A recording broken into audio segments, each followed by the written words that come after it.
More likely than not, you've heard of a gentleman by the name of Warren Buffett, the sage of Omaha. Had you invested $10,000 with him at his beginning, it would be worth $23 million today.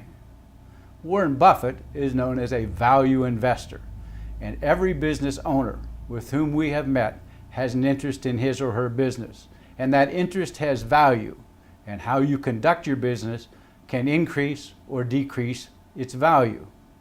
Small business owners who understand how to value their business interests will be well served. At Allen Young, we believe at some point in time, every small business owner will ask themselves, albeit often at the wrong time, I wonder how much I could get if I sold my business.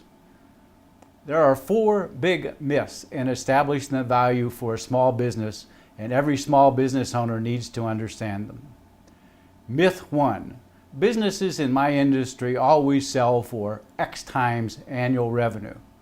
This is called the rule of thumb method, and in our opinion, it should just be avoided.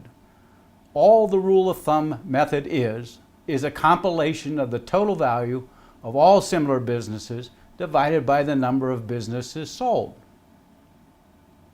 If 5 businesses sold for $100,000 and 2 businesses sold for $250,000, the average is $143,000. Wrong on all 7 businesses. Every business is different. More often than not, the rule of thumb method does not represent a revenue value for your business.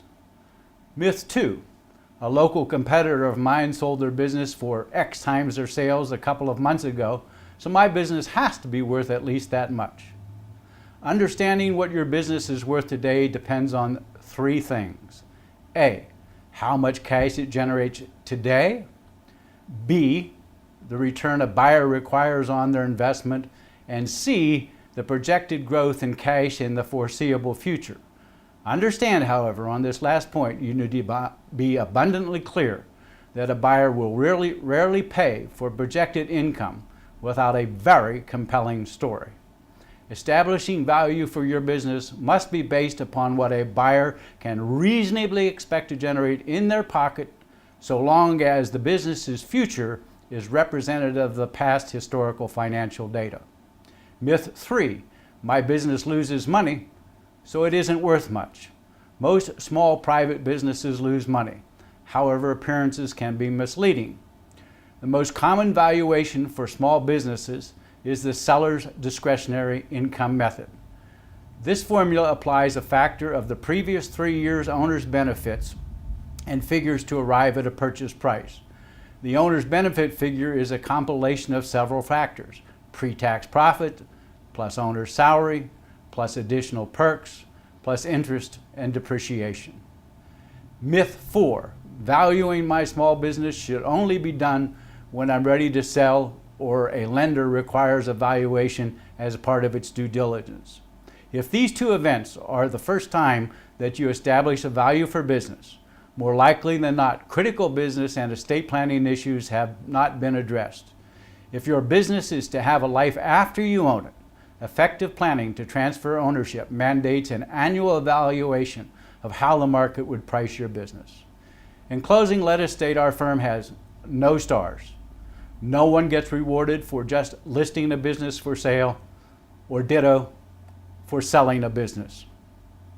Every small business owner is a customer of Allen Young LLC, and everyone in the firm works to make good things happen for the business owner. We will be glad to take the time to work with business owners to help them prepare for the sale of their business interest well ahead of the actual event, because we can, with 100% accuracy, define what makes a satisfied client of Allen Young. We know we will be judged successfully only if we put money in your pocket. We can never be a little bit successful on behalf of our clients. It's all or nothing. And if we don't succeed on behalf of our customers, they will have absolutely nothing good to say about us.